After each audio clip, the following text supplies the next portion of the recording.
welcome to this episode of the Public Nuisance Podcast, brought to you from Killen Studios right here, where you can get all your content done, from photo shoots to podcasts, just like this one, set up, tailored for you. With us today, we have Emmett Watters Therapy. Thank you very much, Sean. Thanks for coming on, man. Brilliant. And it's an absolute pleasure to be here. Do you know, my son started this with you. Yep. Do you know what I mean, James? And he just talked about Sean McComb constantly.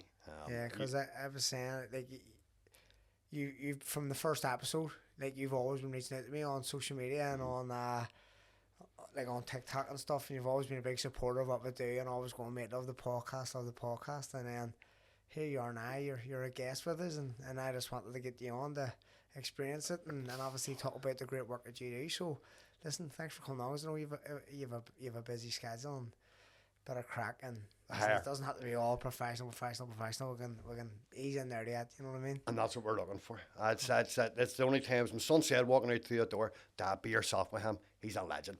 Oh, someone thinks so anyway. Okay, man, I'll take that. He's a legend, you know what I mean? I'll have to get my photo took with you as well. Oh, I will do that, he wants 100%. that. I'm interrupting this podcast to tell you about my sponsor, That Praise Guy, doing millions of pounds every month in prizes.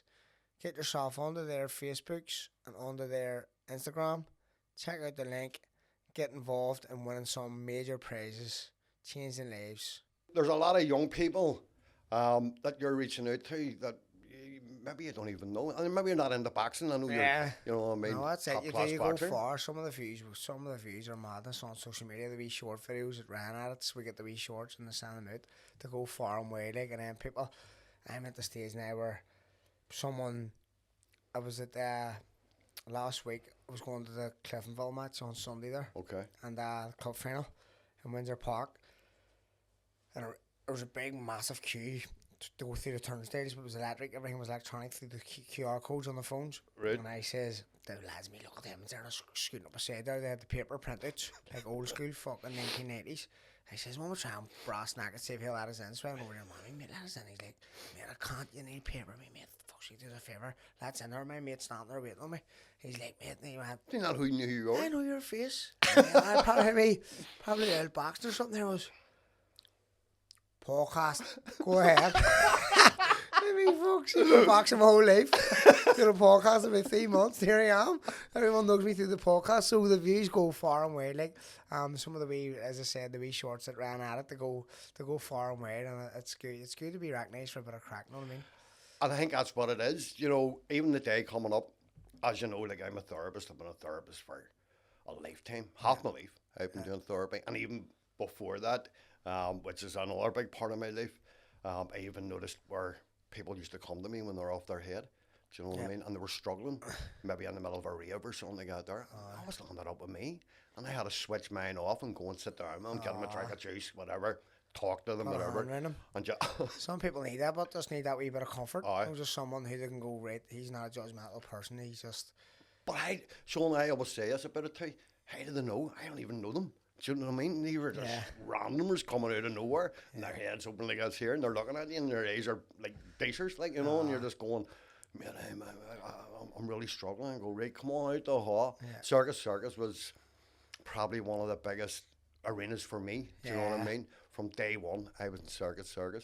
But you know, that's something that I found out all my life. That people say to me, you know, "What's their best therapy?" You know what I mean? And say, like, for me, it's just connection with people. Yeah. Like, I work with people from 9, 10 years of age, kids, right up to 80-year-old.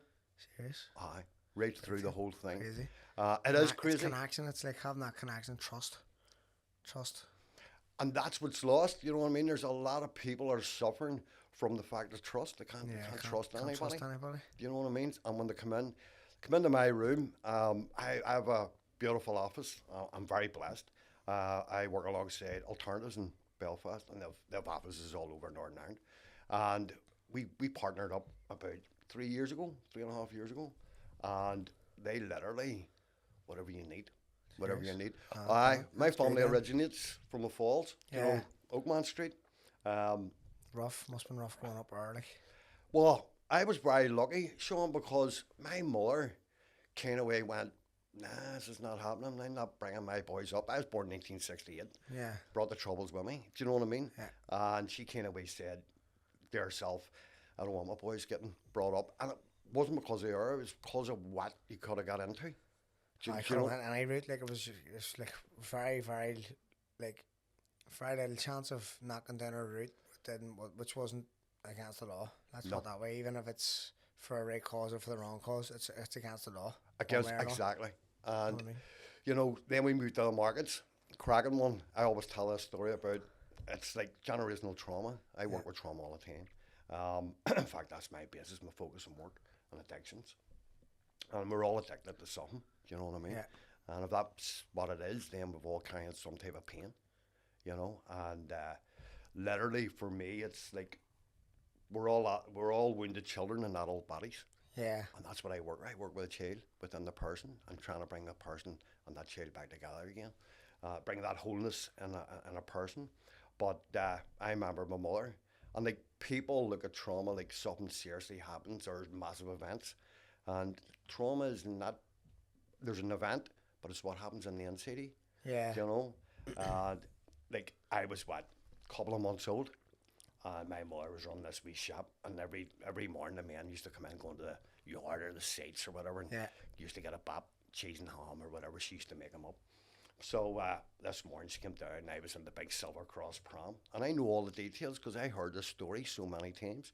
And the next thing was, she what I call. There was a wee woman come in, all right, Rose, and she goes, all right, Mary, what's the crack, and blah, blah, blah, blah, blah. The next thing, was getting her ham and cheese. There was no cheese.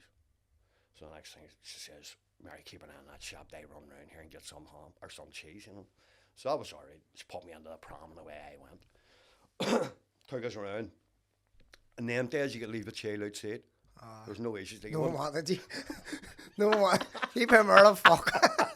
No one wanted you. That's a yappy fucker. Do you know what I mean?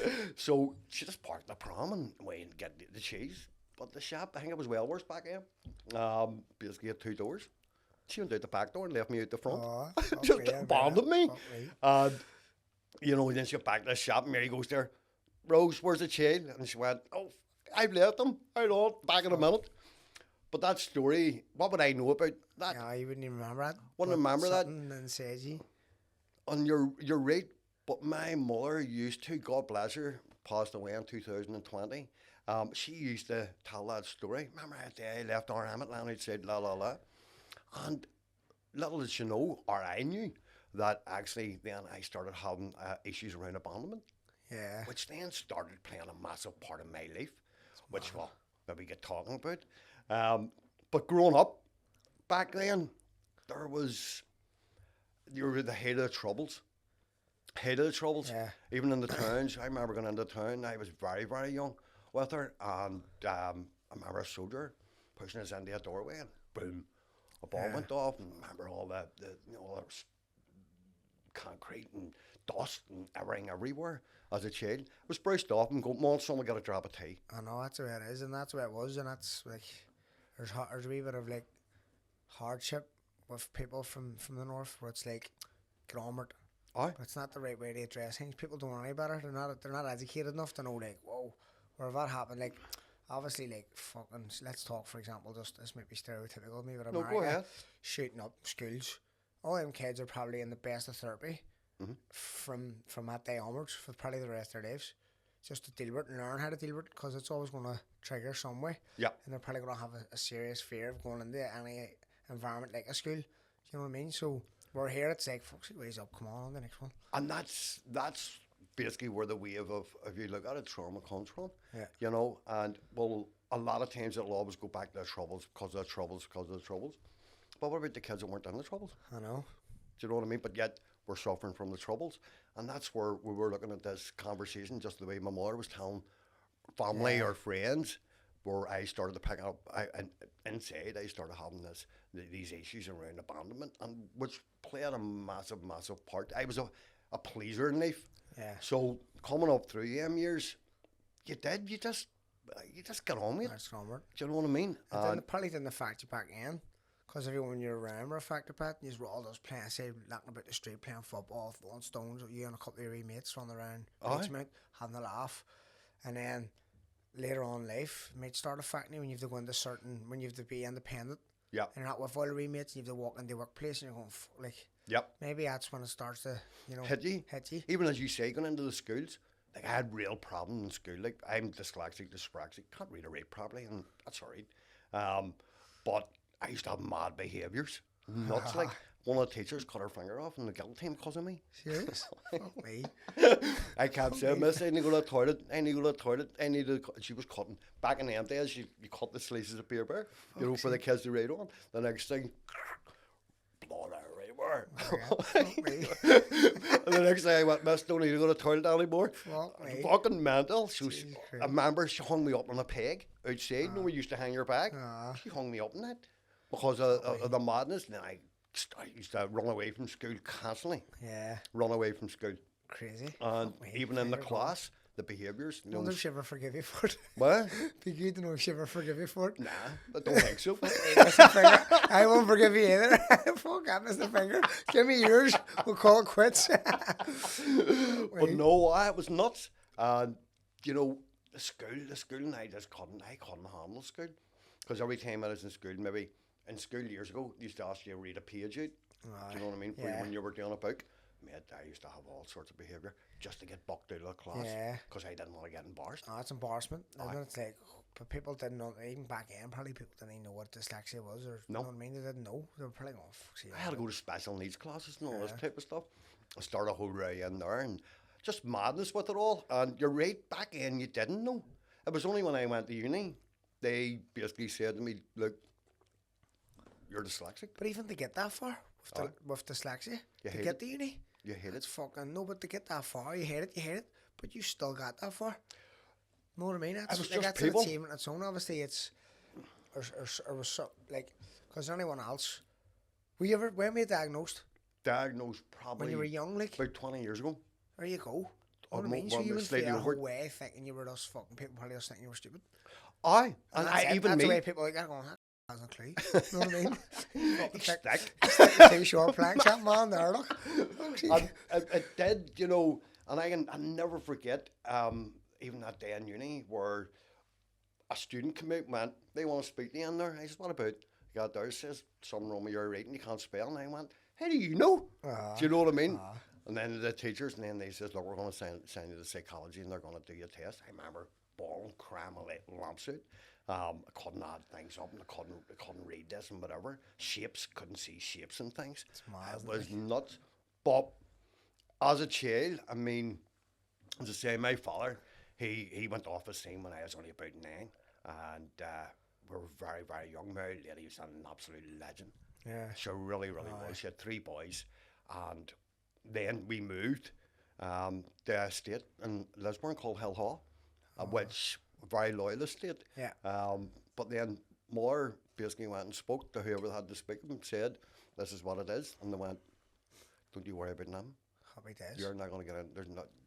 You have nothing to worry about. Any hassle, let us know. I suppose if you go in there, everything should be neutral. If you're not causing any trouble, you're not here to fucking give us any shit. She was a woman on her own too. Do you know what I mean? And they kind of looked at that. That's good. And said, listen, no, don't worry about Rose. You're not going to get any grief. You know what I mean? But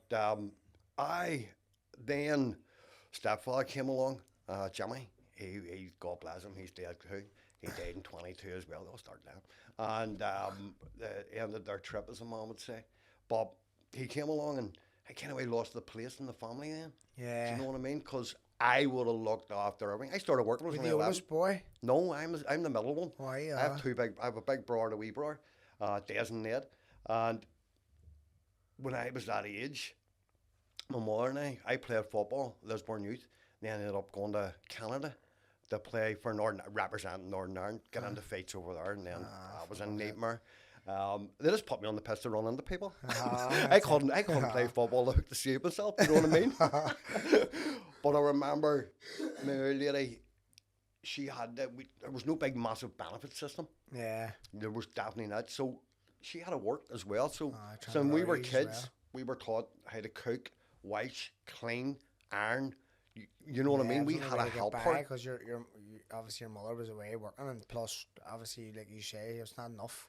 No. You can't rear kids on your own and work and earn money. You have to, especially, you know what I mean, if you're on your own. But it stood by us. Do you know what I mean? As 100%. well, it stood by us as well. And I think that's just missing here in this generation. I think that's just missing. You know what I mean?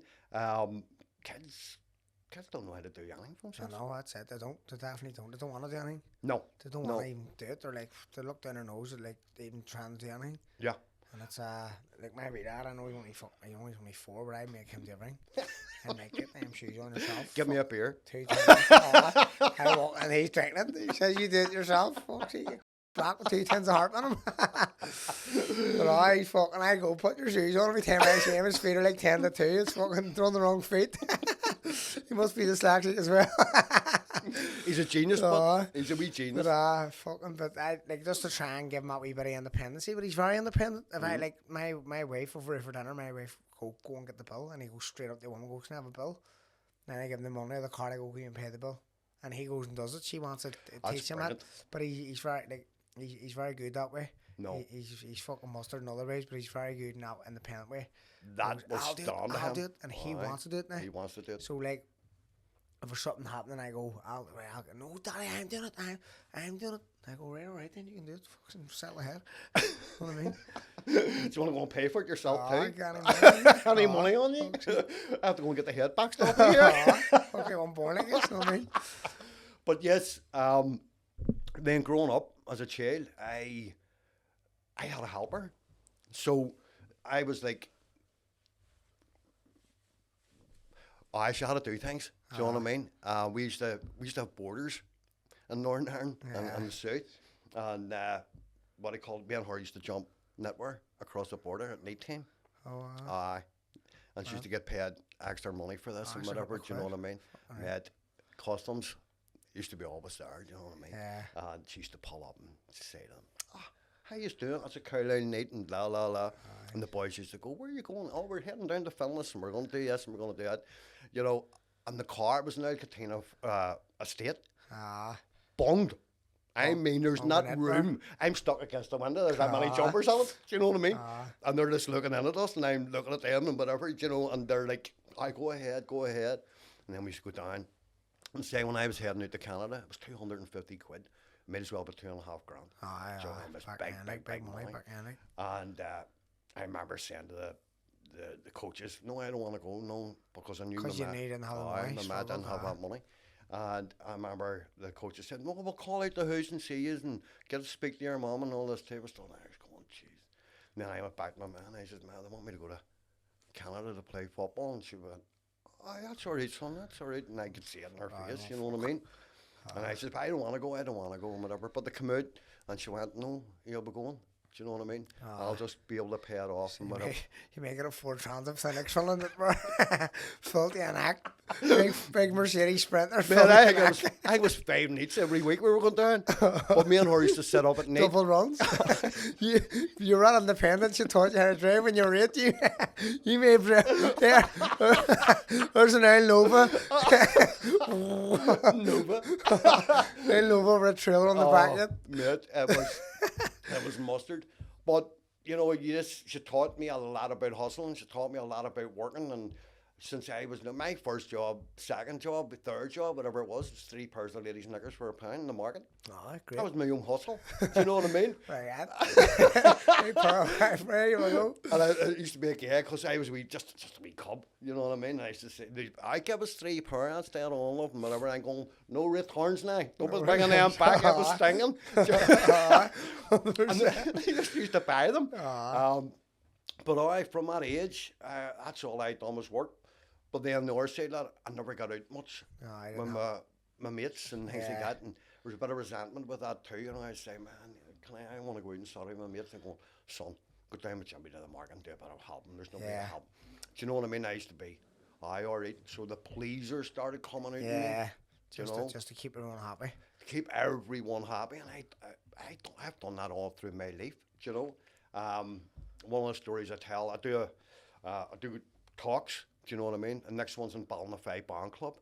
I've been 3 years now. I've been there. The last time I done it was over 100 people, just under 100 people. Aye. Brilliant. Men, just men. This year's a big thing for me and men. Men would suffer motion sickness. They don't they? Like men just too proud to even open their mouth. Sean, you know what? And it's people like yourself, the comedians that you know well as well. Do you know what I mean? We need people like you to get this word out. We really do. Like, there's the likes of you walking into a boxing ring. I know. Do you know what I mean? But how many boxers suffer from mental health, depression, anxiety? I know. I deal with stuff very well. I'm really You do? I'm very like water off a duck's back to me. Everything is, and I don't really. My wife, she would be like, but she sees a change of mood when I don't have a fight and something falls through. I just go from her to her, but I can control it. But it's still a bad feeling. Yeah. I wouldn't like to see because it's still a bad feeling for me who can control it. Yeah. And I don't let it get to me. Yeah. Because I have a good attitude of knowing there's like I have a fucking like I have a roof over my head, clothes on my back. I'm richer than fucking most people in this world. Yeah. I have a large 97%. So I'm like I've got my own house, got a child, and it's not the be all end all. Don't worry about it. I know something else will come. I have a good positive mindset. And it's just I've just developed that myself for Through setbacks. boxing, do you think? Setbacks after setbacks. People see when I was a kid, the amount of times I lost decisions that I should have won. Why? Life-changing decisions sometimes to go to the Olympics. The last one? And the last one, people go, how the fuck do you do that? Like, and it's life-changing. That's what I've worked my whole life for that opportunity. I've took it with two hands. I'd have been a millionaire. I'd have been sitting here a millionaire. You know what I mean? But you are. But I am in other areas. You know what I mean? Yep. I've got a good family. I've got a good wife. I've a son. I've a house. I've two cars at the door. She's a car. I have a car, and life's good. Yep. So there's a lot more, but it's still that feeling that like it's you still hit rock bottom, and it's not rock bottom, but you still have a low. Yeah. There's a big low, or like, and I can control it. So I know the feeling of being low, and I hate it. I despise it. I would hate to see people who can't control it because they would be even lower than me, and that's why I go, fuck me, imagine being him or imagine being like Adam. Like that's a bad feeling because the way I feel now is like you're angry at the world. I just feel like what's the point? Like what's the point? I'm doing all this here what? For what? I mean? For what? And then going like, what other direction am I going to go in life? I've got a gym, but like I want to do something else. I want to do something more meaningful. I want to do stand up. You know what I mean? Stand up. Aye, folks, you want to sit there and walk out. Can't understand the word I'm saying. Sean, can you get subtitles? Honestly, mate. See with the new AI, we'll try and get subtitles in person, folks. I that's one of the things I'm going to throw at you today, and I said I was going to do it. 10 minutes stand up somewhere. Only be you in the crowd. No, that's all right.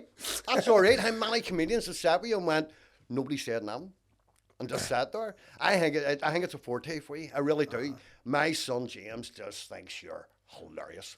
As soon as you put you on, you don't even say nothing. He's in ruptures. I'm not going. Someone actually asked me. Paddy Cunningham asked me to do stand up, 5 minutes stand up on. He said Radio Blue on the Dadnish on St. Paddy's Day. He says, "Will you come on? Do 5 minutes?" You know, he asked me about the podcast first. He says, "What the podcast?" I said, "Oh, it's going well." But I cracked and I was like, "Oh, it's brilliant. It's going well." I seen a couple of clips and all funny. He's like, "Will you do 5 minutes?" I was like, 5 minutes? Why? I was like, "Stand up, St. Paddy's Day." I went, "Get the fuck out of here." It was 5 minutes. It was, look at Tom McComb and all the other lads. That's how they started. But how do you get the mindset of going into a boxing ring? As if I've done that my whole life from when I was 8. I had my first fight when I was 8. Do you know what I mean? But this year's like, that's me. Starting in the whole new environment of like, I think like, because I'm raw. Yeah. If people think I'm funny, it's just me being me. It's not me writing stuff. Exactly. Or like trying to write stuff down. Yep. So I would need to go in there and go like a topic what I need to talk about. Has other comedians spoke about this? There's a lot of research and all that go involved, I think. Because imagine making up there and just winging something like, oh, did you see what happened? Trump fucking know the slagging. And so, well, fuck, your man spoke about that in Argo. You know what I mean? I'm like, like Homer Simpson, no what? Homer Simpson. See you later. No, but I think you should do it anyway. But, no, as I say, the men, I mean, there was one of the statistics I read there not so long ago, 77% of our suicides, men, 62% is because of relationships. Serious? That's insane, isn't it? It is insane, but also the aspect of this is what are our men doing? Do you know what I mean? Well, you're talking about suffering in silence. They're not doing They nothing. need to about it. speak. They speak up, but they're obviously every year. I don't feel like social media. Obviously, social media is brilliant for getting the message out and saying speak up, speak up. It's very easy to tell people speak up through their computer screen and they see a picture. Mm-hmm. But you need to get them and physically bring them. Yeah. Like my brother, he won't mind me telling you, Liam, he was an alcoholic, full-scale alcoholic, full-blown, like drank every day of the week, working a building site every day of the week, sniffing gear, flat out in the house, his head was going, he was sending me messages at fucking Nazis every night, fretting me, he fought with my fought with my dad, everyone was trying to help him fight. This went on for years, fought with his ex-girlfriend, wasn't seeing his 2 kids, I was like, Liam, what? He was like, he just thought everyone was nuts, and he was fucking sane. He was sweet. He's like, I don't go to work every fucking day, you've never walked a minute in my shoes, you don't know what I've been through, me. Liam, you haven't been through fuck all. I mean, we all live in the same household, we all done the same shit growing up. No one's any worse off than anyone. You've had the same life as us, you've chosen down this path. All this shit, it's just back and forth for months, and at one stage, he was out fucking mad. I wasn't going to invite him to my wedding. I said, man, I can't trust him to go to my weddings, he'll start murder. And I had to get him, sit him down, Liam, I'm warning you now, if you steal one bit of fucking shit at my wedding, I'll never speak to you again. I'll never speak a word to you as long as I live, like. And we have a close relationship, so it went on again, he went back on the swell again, gargling like fuck, and then my man dad says, right, he was basically homeless, he had nowhere to go because his ex-birthday married, he had no house, he was fucking And squatting. was he using the gear, and was he using the drink before that happened, or was there bad times? No, Do you know he what I was mean? always drinking. Always He was drinking? like fuck. When he lived his Boxer too, was he? No, No, when he was younger, he went to, when he was living with his bird, he would have come home from work and got a car out and all 3 or 4 nights a week, 5 nights a week, drinking in the house. You know what I mean? So he was always a boozer. But obviously the drugs weren't really a big thing. Then he was squatting in a fucking house over in North Belfast. Our Stephen, my cousin, had this flat through like he had points and all the was carrying, and he went to McGarry. He was in McGarry, so when he went to McGarry, our Liam went over to his flat and just squatted in his flat. Then Stephen was getting letters to McGarry saying, right, we're taking over his flat, it's being boarded up. So Liam had to leave after 6 months. Right. And he had nowhere to go. So he went back to my dad's house. My dad says, no drinking. Under no circumstances. It's me done now. So he didn't drink for like 6 or 7 weeks, which was a big fucking thing for him. He was out jogging, loving it now. And then he got a wee bungalow around the corner in Turf Lodge. As soon as you get in the zone, boom, up with him, back off the rails again. And then he fucking was just sending me in big messages again. I was going, fuck man, his head's a wavered. And then one day I says, I'm going to AA here.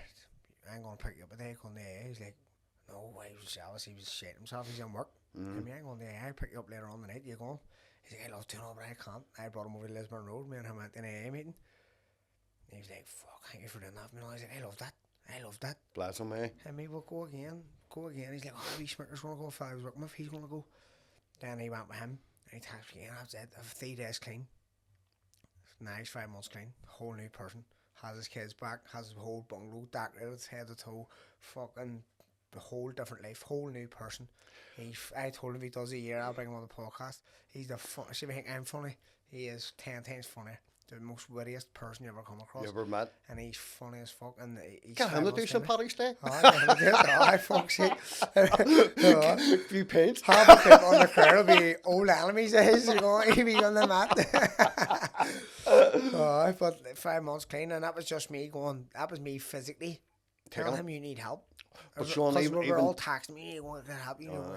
I mean, I'm going to AA, I had to go with him. Yeah. And I went, I'll go with you, and I'll go once a week with you. Yeah. But after the first week, he was wearing his own. He was going this wearing his one, own. go that one, go this one. He was loving it. He still goes. 5 months clean, and he loves it.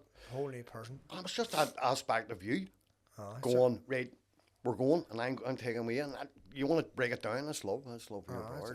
It's physical. You just have to be physical and do it to some people.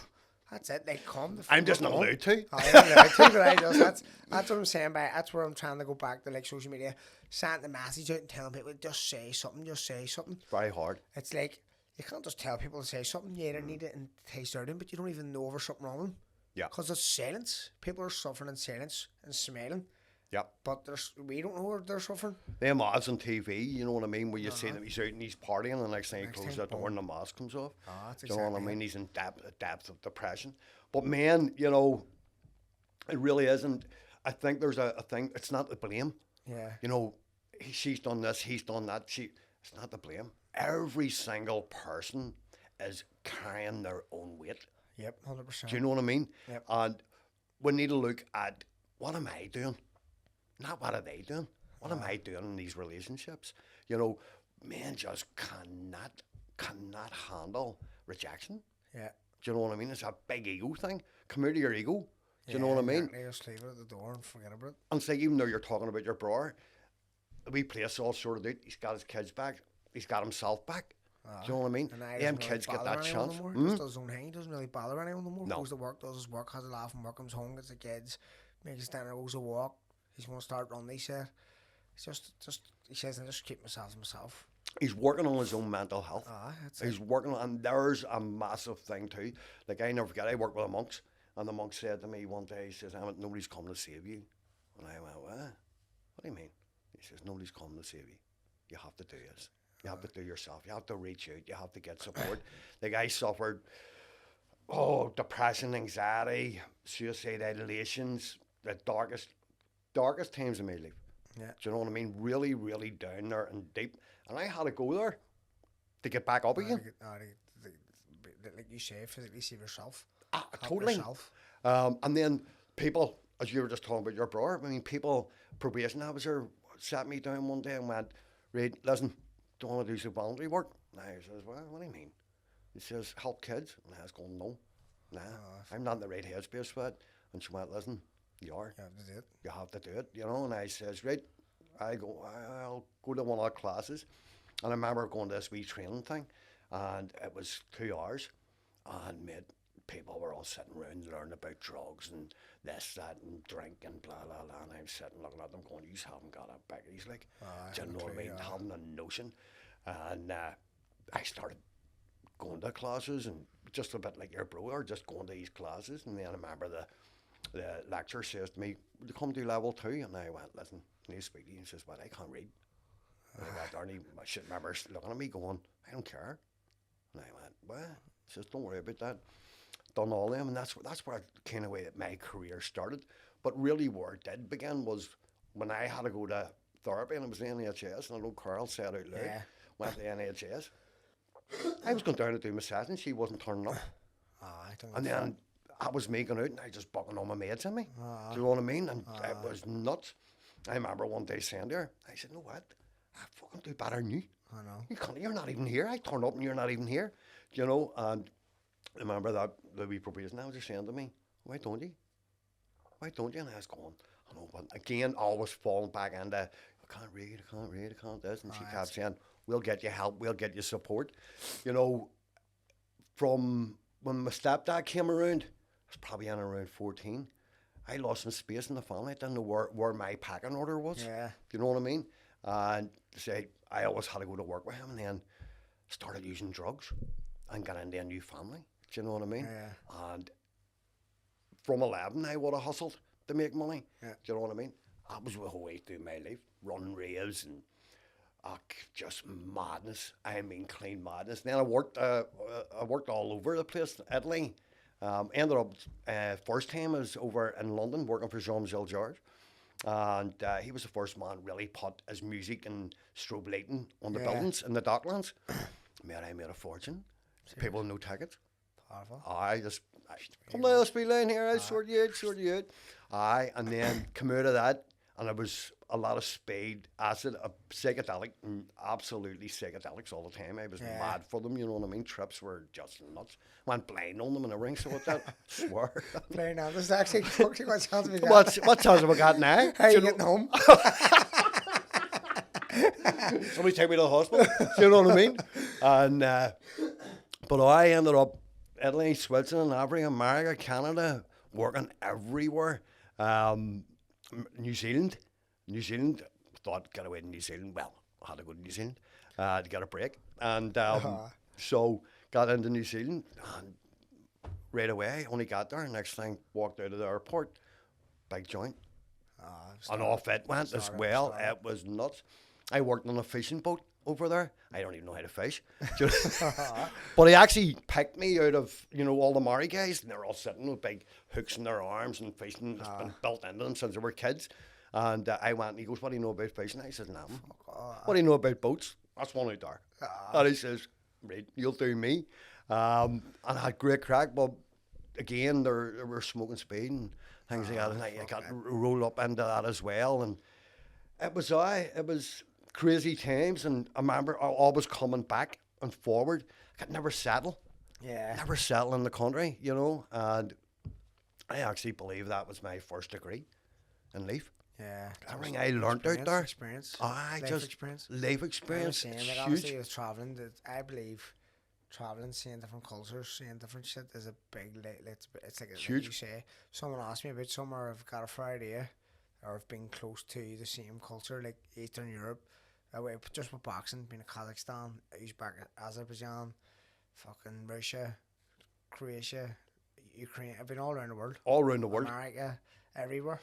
And staying like a month at a time and stuff, just learning. Obviously, I wasn't away fucking smoking joints and going to raves, but or eating fisherman boats. But I was picking up experience, life experience, and it's a good topic you can relate to with people when they're talking about stuff, and you talk about, I was there. Now it's it's always a good way of getting conversations going, connecting with people. Back into that whole connection. Even trying to get home from New York on a plane, it was difficult, wasn't it? Oh, fuck's sake, I know. That's me, alright. Went to Australia, got arrested. Went to New York, got arrested. What's that about, you? Just take me nowhere, fuck's sake. One of our faces. You fuck's sake. But so that I'm gonna get into all that voluntary stuff, especially working with the kids. Like, I used to get phone calls all the time. There's any chance I could take my son out for a tonic. Do you know what I mean? He's all over the place, and he's getting into this, and he's getting into that. And they could relate to me. Yeah. Because I knew that they knew that I knew. And that was the way life was. And then, as I say, they pushed me forward and sent me to uni and got that and got my degree and I failed it. Cheers. I failed the first time. And I remember going to my supervisor. Great woman. She was with me for years. Like, I have to have clinical supervision with my work. Yeah. And I remember her, I'd be going in there and going, that's me done. I'm throwing the head up. I'm over. That was like me when I failed my first driving test. I'm fucking that drive now. I'm fucking get the scooter. I get the moped. What about the Audi? What? What about the Audi? I think went far. Totally shit. I'm tested the most because I can deal with it the most. That's what I believe. I can deal with shit. But no, it is, Sean, too. It's when you talk about it and listen to your podcast, you've got that security. Yeah. And that's a massive, massive thing. I love listening to the way you speak about the Waynes. I love even going to the Chinese and with them. And do you know what I mean? You have a great connection with your kids. And your missus, she's a saint. Yeah. Never seen her before, but she must be a saint. I should have to be put with me. Put up with you.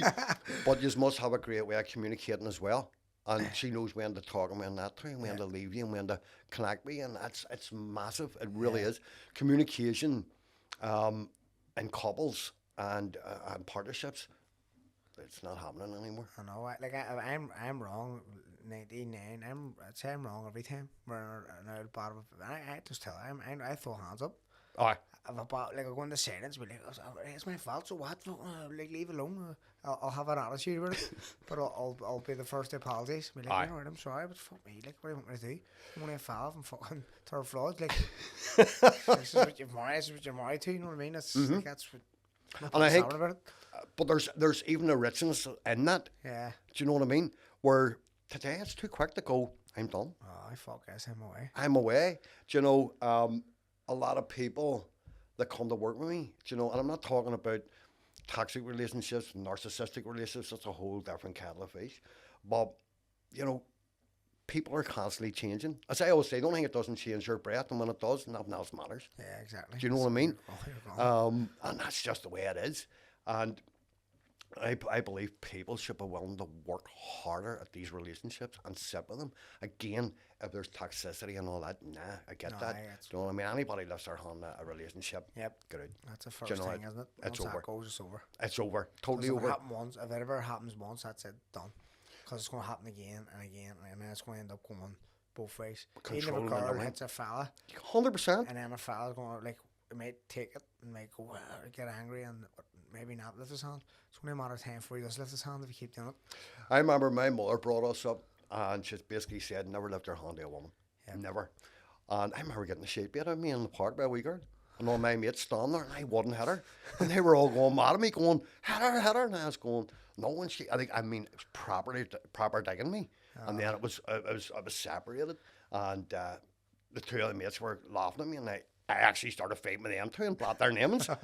And they were going, why didn't you hit her? And I'm going, You hit her, I'm going to hit you so you can hit her. I always said them, because my mother brought me up, you never lift your hand to a woman. Yeah. Do you know what I mean? But it does work both ways, you know what I Women mean? shouldn't lift their hand there, like, they should be, they just have, like, women can't expect to hit fucking, like, batter a fella and not get hit back. Hit back, You know what I or... mean? But it doesn't mean it's right. No. But it just means it's a natural reaction from a fella to just fucking Human bang being. wee, you know what I mean? Protect themselves. Exactly. Did you know? But So it shouldn't be. it shouldn't be, no. It shouldn't be. And that's where you have to have that inner strength to say, this is over, this is done, this is not happening. Walking from a shit. Do you know what I mean? A lot of men suffer when they come out of relationships. It's like where they talk about, you know, like a metaphor for it is you're sitting in this room and your chairs are, your TVs are, your kids are there, the house is there, everything's grand. And it's like somebody turns the lights out and then they put them back on again, there's nothing there. That's And there's exactly it. there's the depth That's it. where men really struggle. Routine's gone. Everything's gone. Everything's gone. Everything's gone. Familiarity. Familiarity everything's of just being familiar of everything, and then you get that security feeling. Yeah. Do you know what I mean? And then it's like somebody just pulled the net on you. Yeah. And like I said, I'm speaking about men. I know there's women go through it as well. There's no ifs or buts about But that. the thing is with women, they still have that wee bit of power when it comes to security, because they know that it's always the women that's going to fuck a fella out of the house. House, They've kids. got the house, got the kid, they've got, Most of the time, like, this is mine. yeah. And like, fuck you, you're not seeing him. So it's like men are out there and they're going, what the like, that's my kid. I have friends like who suffer badly, like, Yeah. from it, and there's nothing you can do about it. Absolutely jack. There isn't. The only thing I can say to you is that even to your mates is there is help, and there is ways where I work with a lot of it, a massive amount of it, and it is about, right, I need to get myself back. Yeah. That's the first thing. When I get myself back, then I can start and work this out. Yeah. Do you know what I mean? And fight for them and work for them as best. If they what, a lot of men walk away and don't care. My lad walked away and never seen him. My brother, he's a prime example.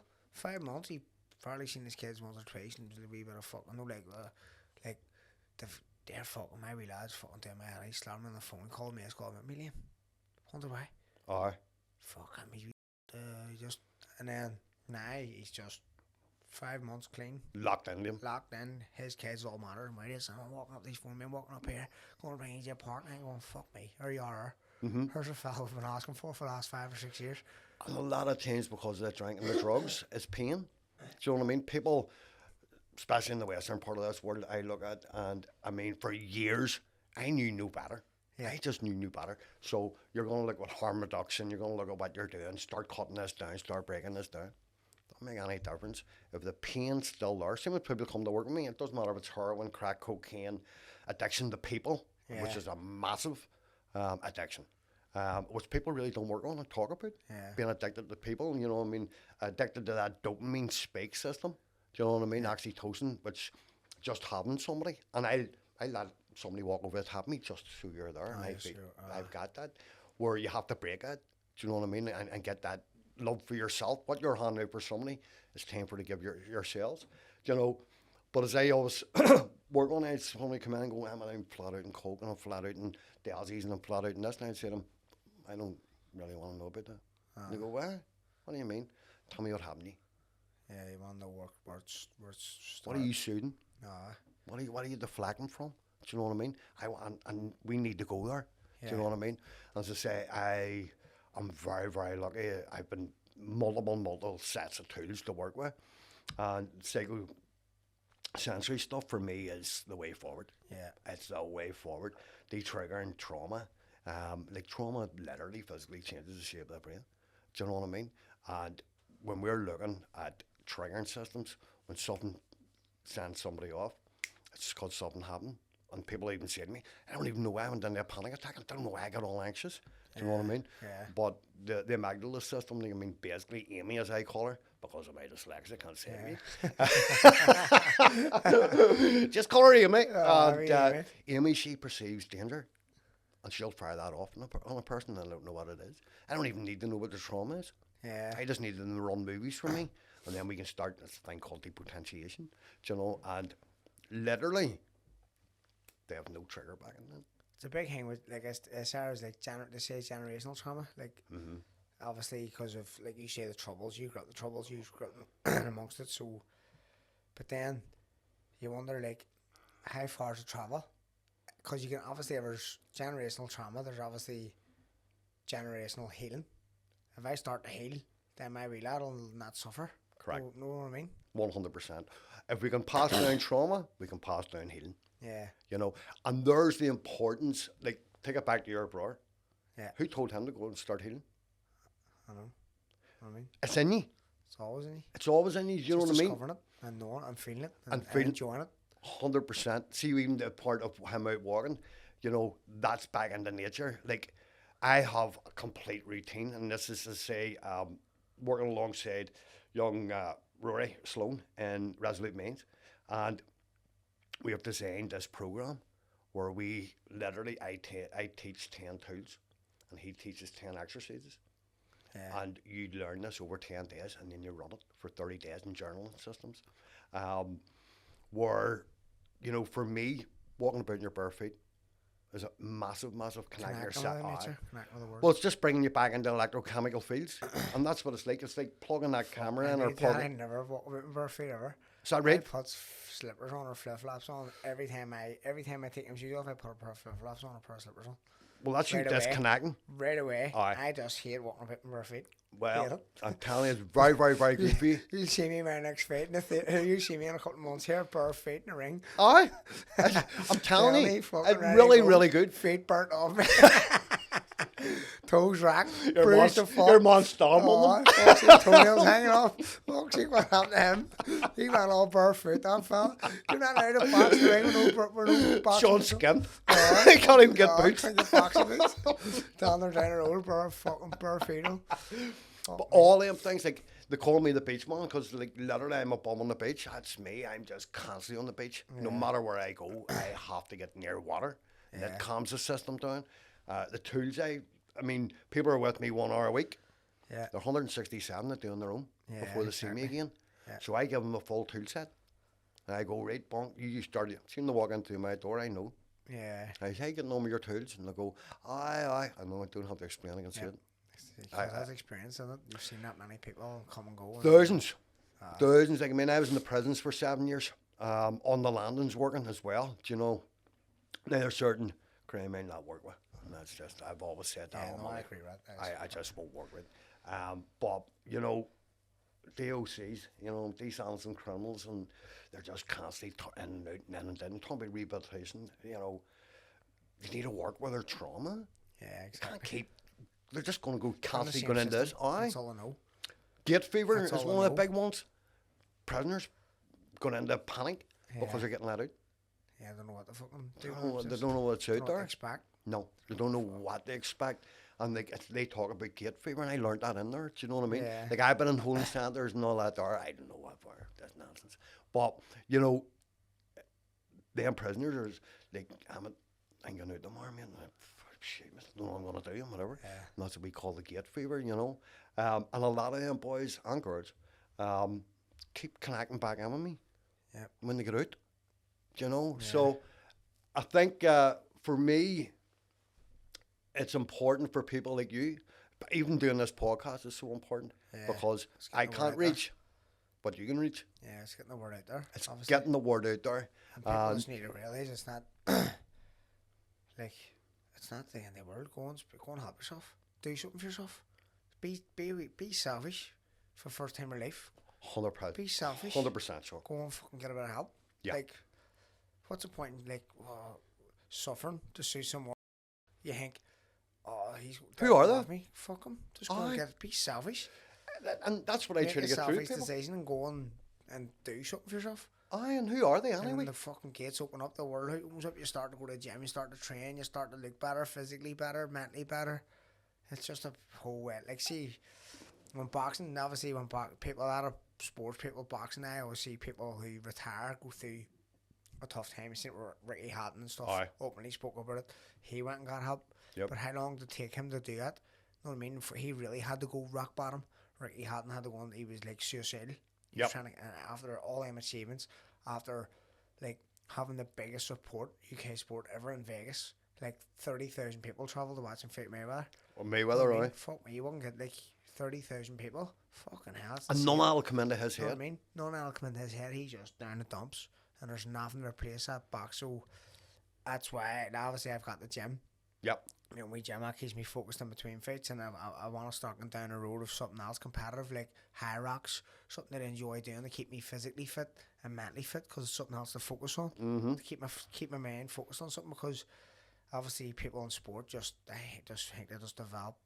I know a lot of people who play when they were younger, freedom football across the water, and they've got bad gambling issues. Yep. Because they're over on their own. And they're coke going issues. time, and they're gambling, and they're taking tablets and all. And I'm going, fuck me, what's going on over there? A lot of our young men that go over to play football are homesick. Yeah. I think they're missing to bring it back in the house. Do you know what I mean? And they're missing fuck all. I know. You know, and they give up their careers. I've worked with a lot of footballers. In fact, there's some stuff in the future here that I'm going to be working with as well. Yeah. And it's about trying to get young men prepared just to go over there and stay over there and play football. I know. Do you know what I mean? But even you footballers, boxers, comedians. Yeah. Comedians as well. So we hear a lot of comedians, like, I mean, with depression and like Spike Milligan, bipolar most of his life, depression most of his life, but one of the most funniest comedians there'll ever be on this planet. Yeah. You know, what do you call Robin Williams?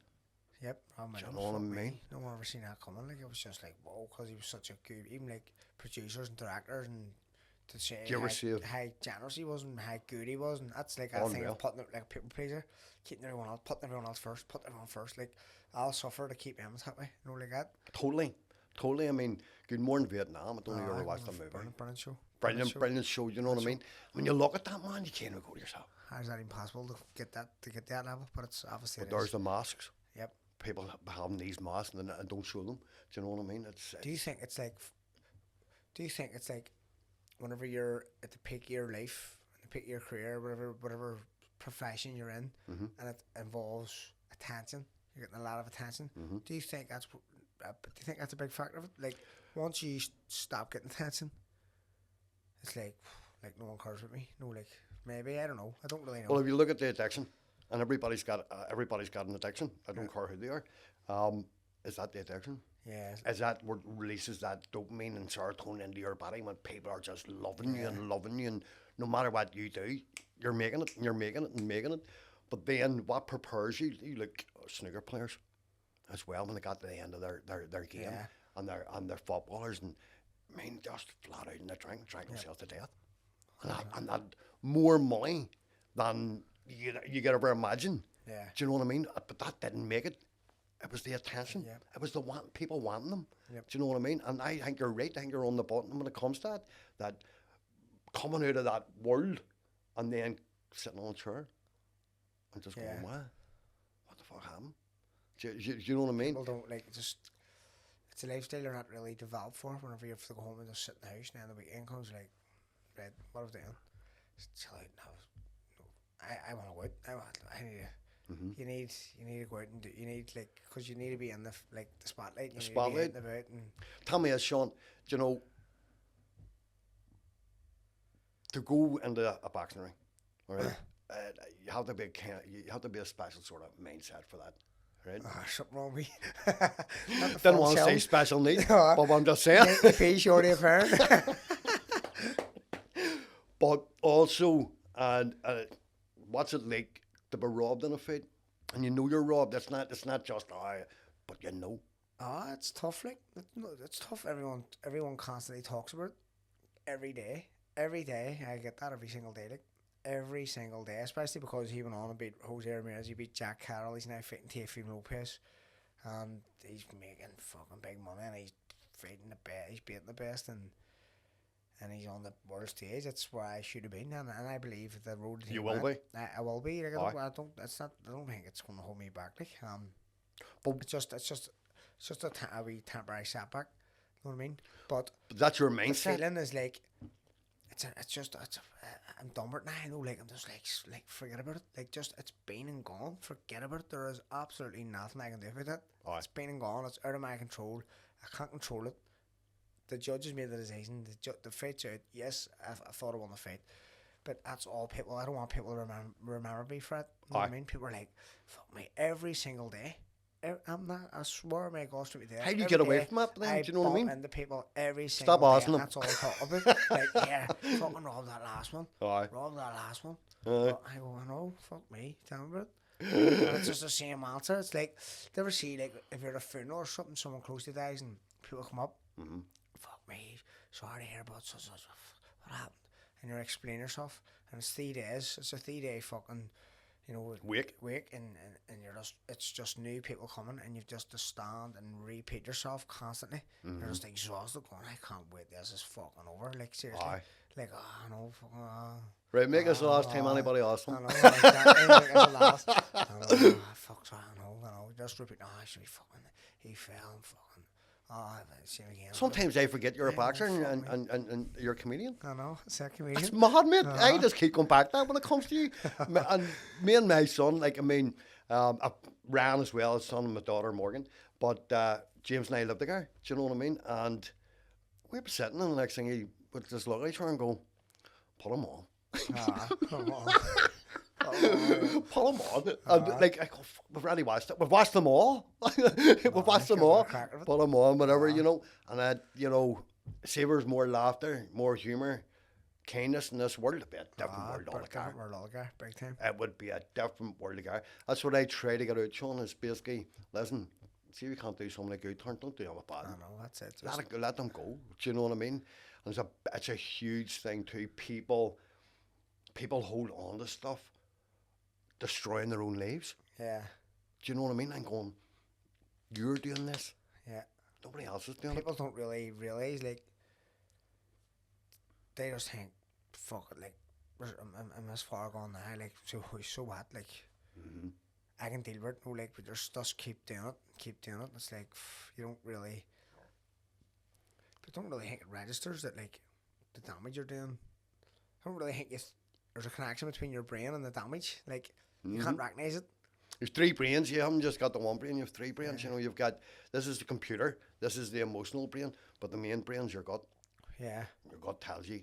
And if you can put them 3 in a row and connect them with them, and you probably do a lot yourself, do you know what I mean? Where it's just like you don't let the emotional side come into it, especially in that boxing and all that type of stuff, you know what I mean? It's just like, boom, and that's going to work. Yeah, laser focus. I love the way you said it. One of the things where you're talking about, I've learned everything. I've learned McComb. Yeah. So when I get into that ring, the form that you create in the behind the stages, you know what I mean, when you're getting ready for the fight. I've done that many times, that many rounds. I've done it that many times. I've just programmed to do it. I can just, when I go in the ring, someone turns their body this way, I know what's coming.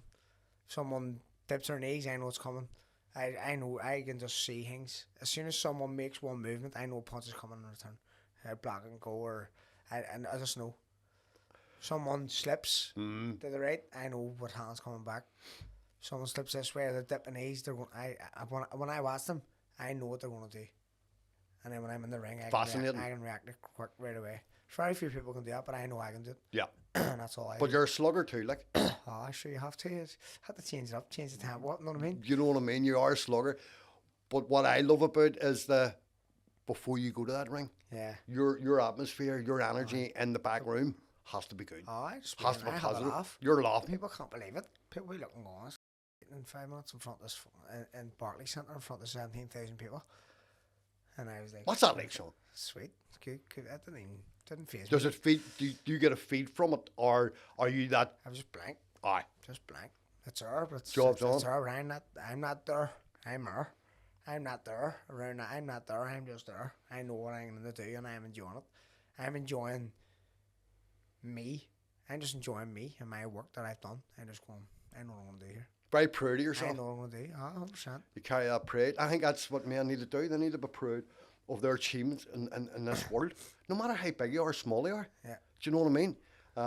Like the importance, and I'll rattle back into it, of looking after your own mental health is fucking huge. Yeah. It's huge. And I mean, there is so much you can do out. Walking, hit the beach, bare feet, breathing techniques, even sleep. Sleep's so important. I teach people how to sleep. Yeah. Do you know what I mean? And I have techniques for that, and I can sleep in 5 minutes. So when I never overthink. But what you've got is that security. Yeah. You're People don't have comfortable in life. Yeah. Do you know what I mean? And I love the way you say, I've got a roof over my head, and I got clothes on my back, and I got this, and I got that, and I got my wife, and I got my kids, and I got my house. Do you know, some people never I really don't take have that it. into consideration. No, people mean, and even though they have it, they still don't mean to think like it's still not enough. Aye. Because of society, social media, big fucking want this, want that. He's driving a fucking Mercedes. I want to know. People always want more. Oh, Be totally. happy with what you got. Even if I didn't have none of it, I'd be still happy. Like I was happy. I was probably happier before I had all that shit. Aye. And more like just more grounded and more like What are you driving now? Mercedes. I knew it. I was more grounded back then when I had less, and it was like set myself goals. That's what I was doing, and I've achieved most of them. Like, And you've more. no, Do you know what I mean? And that's a drive, and I think a lot of our men need to understand, what's your next one?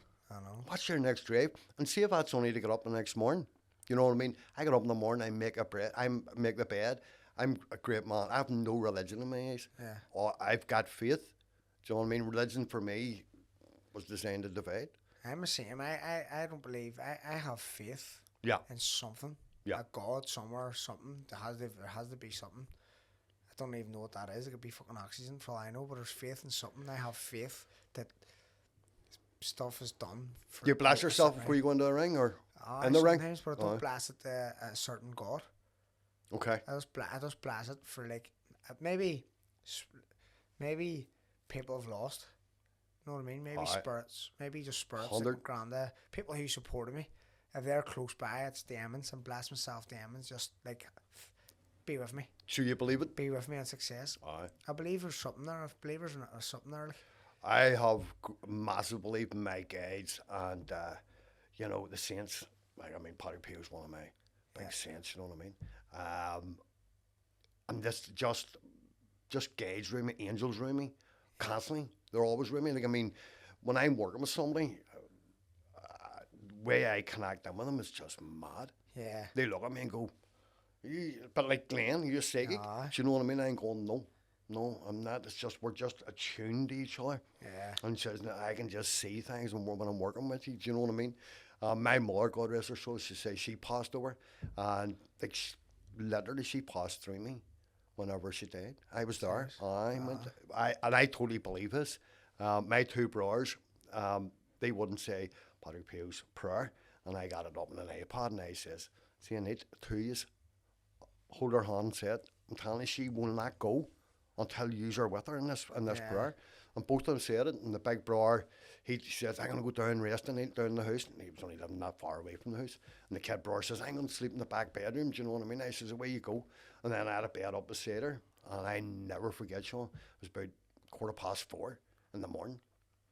And I sat up on the bed, and I just felt this going through me. And I just like, woof, what was that? Yeah. And then there was this feeling of Christmas time when I was a kid. That's what Good hit me. memories. It was that real good memory. And next thing I realised, I couldn't hear her breathing, and she had passed over. I got up and made a cup of tea. My ma used to always say, we drop a tea, son, makes it all better. And I remember getting up, making a drop of tea, saying a prayer over her, having my tea, and I go, right, I'll go and sort the rest of these things out. Do you know what I mean? So that whole spiritual thing, I'm very, very deep into. Really, really deep into. So prayer's a big thing for me, maybe for others. And the tool sets, like, I must make my bed in the morning. It has to be sitting like pins. Getting out, you know, a big thing for me also would be, as I say, on the beach. You ever done flotation? Done one of the flotation tanks. Right, okay. Up in Dundonald. Dundonald, Hyderwees. Yep. Aye. Chilled out now for an hour. Great. It is great for your mental health, great for your just great physically and everything. Yeah. I would float. Yeah. I would do a lot of floating. I think it's smashing. Cold water therapy, cold showers every morning. You know when you take a cold shower? The flotation tank is it's nice and relaxing. Look at that cold shower for you ballsy. You haven't done coke, I take it, right? But see, when you take a cold shower Or or say cold water. when you take coke, you haven't done coke, but when you take coke, jump in a cold shower, he has an arm. If he has an arm, go, this me up. He's only doing this so I don't take coke again. Sucker.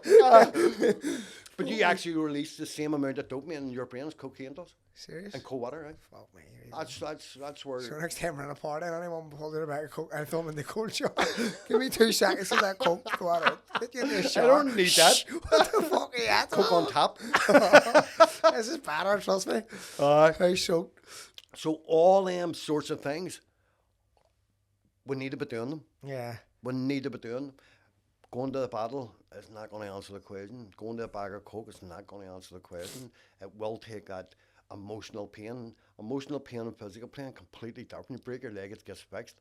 Emotional pain can stay for you for as long as you hold it. Do you know what I mean? So please, if anything, if anybody's listening to us today, is reach out and get support, is to start and help yourself. Yeah. Do you know what I mean? Nobody taught you were born. Yep. Oh, wait, Got himself I got himself Changed up there. man. Back. Changed man, but only for the fact another man came to him, which is his brother, and went, come on, I'm not going to sit and watch this. Let's go. And people have to understand when they're using and abusing drugs and whatever it is, sex, porn, shopping, people, whatever their addiction is, they have a responsibility. Yeah. They have a responsibility, and there's a lot of times people will talk about, I can't help myself. You can get up and get a bag of coke. You can go to a bar, you can go and get carriage, you can run off this, do this and do that. Do you know what I mean? Let's get focused. You can't help yourself. Aye. You have to start focusing. Do you know what I mean? And to say to you, even there in my work, alternatives, I'd say I work alongside them. If anybody needs the support, reach out to them. Yeah. Do you know what I mean? And there's funded work there. I have private clinics as well, and people don't want to wait. Do you know what I mean? They'll come work with me. You were saying you're doing an online course as well, are you? The online course where people find out today is found through your social media via website or something. Emmett Watters Therapies .com, but also Emmett Watters on Facebook, therapies on Facebook, TikTok, Instagram, that type of stuff as well. Do you know what I mean? But I just put me in. I'll come up on it. The online course tomorrow, we're all day doing the videoing. Do you know what I mean? And then the editors are coming in. And it's going to be a package. I haven't worked out what the price is going to be. It's going to be cheap. Yeah, it'll be reasonable. It's going to be really reasonable. Like, I mean, a bag of coke anyway. Way cheaper. Way cheaper. And that's going to be there as well. But it's something that we have a connect in. There's videos with it. There's the techniques with it. All of that stuff, you know what I mean? Step by step. Step by step. And then they can actually, if they want to reach out and work with me privately or Rory or whatever, they can do that also. It's like another level of being able to work with. Zoom's a great thing. I love face-to-face. Even through the COVID, I still work. And people still came to me, like, you know what I mean? 100%. Fuck's I was everywhere. I was never in. My dad's pigeon lung. He goes, well, you're going to kill me. I mean, fuck, hours was that thing. I mean, pigeon lung me, the pigeons are going to kill you. You don't have pigeons, you won't be complaining. Fuck's sake. You know what I mean? And there's like, I mean, but like yourself, I never got injected in nothing. Do you know what I mean? I wouldn't take vaccines. And that's everybody's personal autonomy. Like, do you know what I mean? But no. I just trust my own immune system, and if I died without taking a vaccine, then it's on me, isn't it? Aye. At least if I died when I did take one, even worse, or ended up worse off, it's not on me, it's on them. But it was so much, you know, when we look, and I can actually map that back into COVID, you know what I mean? We're talking 5 years ago. I have never in my life seen mental health, separation, family breakdowns as bad in the last 5 years. That's because of that big fucking, it's go down in history books, the amount of fucking, even trauma that's caused. Huge psychological damage. There's actually a measure in tool. Switzerland was the only place that never used it. They basically went, listen, we're not going with this. We're going to say, you're going to work. You can go out to coffee shops. You can do all them things. You want to wear a mask, wear a mask. You want to get a vaccination, get a vaccination. But that's it. And their death toll was as normal per a year. Yeah. And that was the only country. And they literally, I don't believe any psychological damage. The psychological damage is here in Great Britain, Northern Ireland, is massive. Fucked. It is My massive. wife had a baby on her own. I wasn't in there. No one was there. So she had that scene on her own. I didn't see her for 2 days later. The nurse had to walk her in the door. I stand at the front door with a mask on, waiting on her for its car seat, but you couldn't get fucking in the car. So we got the car seat and they didn't know how to plug it in. It was freezing because he was born in January. I was going, fuck. I was standing there for her shorts and she was going to the hospital and I was like, I'm fucking rubbering this car. Couldn't get the thing in, the plug. Didn't know how to wire it up. I said, they made us up that child in her name. She was like, I'm not sitting my chair in my name. I was there for an hour trying to get the car seat in. It's like, you should have tried to do this with a couple of things before you come down and get me. Hit me, fuck up. That's the last thing I was like, fucking doing is freedom. Sure, I was psychological damage. But even to that aspect, you weren't there. She's traumatized. She's fucked because she was in a wee room on her own. No one come near her for hours. And can her come and see me? I know, but she's just like, see now, like, she's like, fuck, it's mad. Like, thinking about, like, going in there. Like, going in to having our baby and all. But, like, fuck, it's mad. The amount of people that, close mates, and as I say, my mother passed away too. Do you know what I mean? But they never got this here. It's madness, isn't it? I was very lucky. The wee priest knew like. my mother well. Do you know what I mean? He just went, forget about it. Let's go. Fuck me, that's crazy. Like, do you know where I had mates there that never even got to see? It's nuts. The mother died, but you know her father died and just put in coffins. Over, and they had a stand away over there. They got back, didn't even know it was in. So there's no actual in. I know. Do you know what I mean? It's massive, and I see it every day. Social anxiety. Yeah. Nuts. Fucked. And then phones. You know, social media is brilliant. Yeah. It is brilliant, but the children are suffering from depression. Like, I don't know about you, Sean, but see when I was 10, 12, 14, I didn't even know anything about depression, anxiety, or nothing. No, didn't know it existed. Didn't know mental health existed. Didn't know it was. Never heard of it.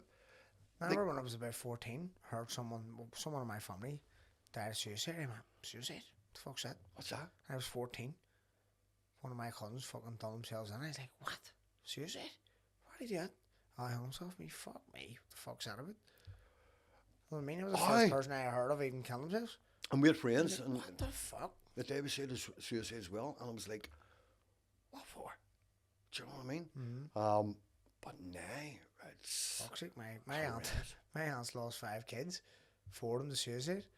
God bless her. And her husband had a heart attack, and then another kid died was knocked down by a stolen car. 5 kids. Fuck me, you know what I mean? 4 to suicide, like. It's insane. Isn't it? Fuck me. No, that's what I'm saying. I know I was going, what? When I was 14, I didn't know what that was. By the time I was 18, I'd lost me fucking 3 or 4 of my family members. 5 maybe, from other cousins. Know what I mean? It's horrendous. It's horrendous. It's really like. Aye. I'm heading away to Barcelona. I'm away to Turkey. Get these teeth sorted out.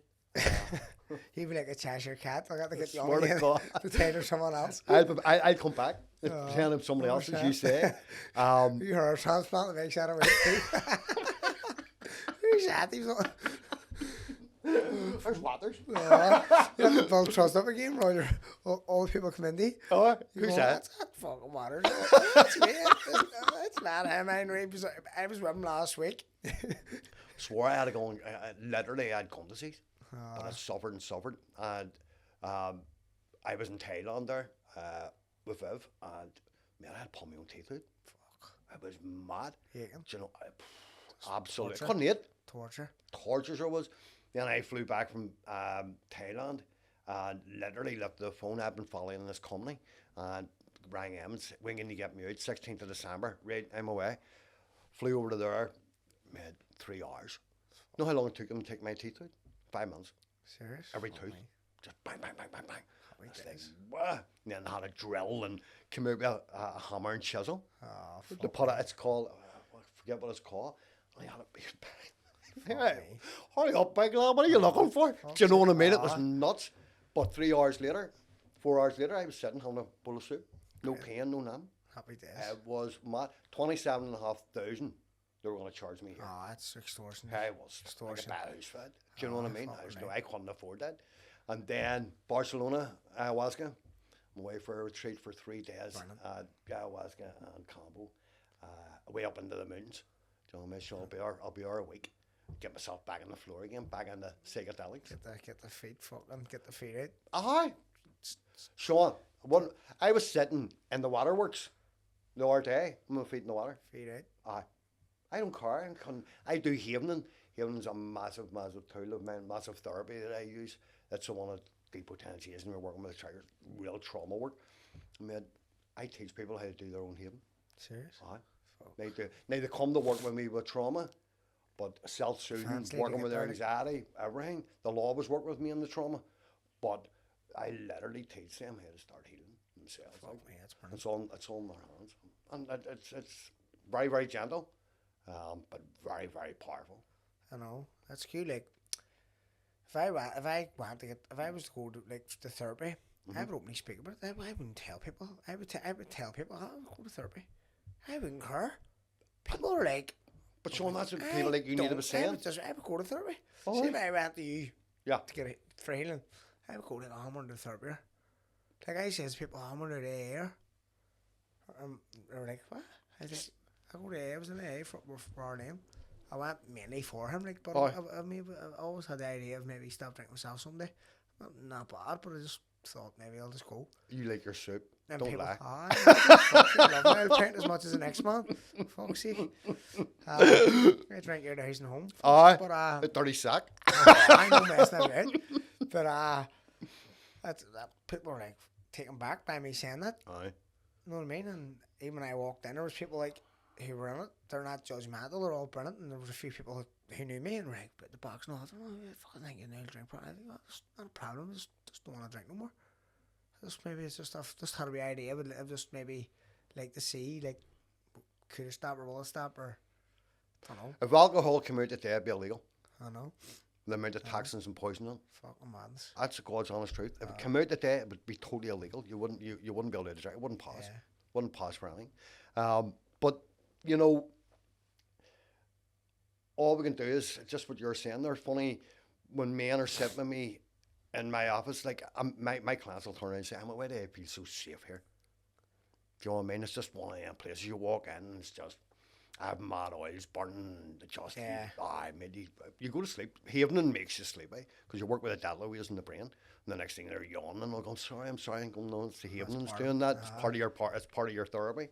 And, you know, women, you know, if the phone rings, if they've got their phones on, I mean, they got their phone on, they say, can I answer that? I'm like, why, go ahead, love. And they'll answer it, and the next thing I'll go, here, I'm with my counsellor, or I'm with my therapist, and I'm doing a bit of work, or I'm with Emmett, he's doing my therapy, and blah, blah, blah, blah, blah. Man, here, isn't going to call you back. I read something, I'm not a bar, bump. Yep. And I'm just looking at them going, proud. But you shouldn't be. What is that about? I'm not that, like, that's not, I don't, doesn't change you. No. It doesn't change you at all. See, in America, it's only if you don't have your quack man, something wrong with me. I know, something wrong with me. That they boast about it. Aye, but having a shrink. Aye. You don't have a shrink or something wrong with you. Aye, if you don't have one, you're something wrong with you. You haven't went bankrupt 3 times, you haven't done business.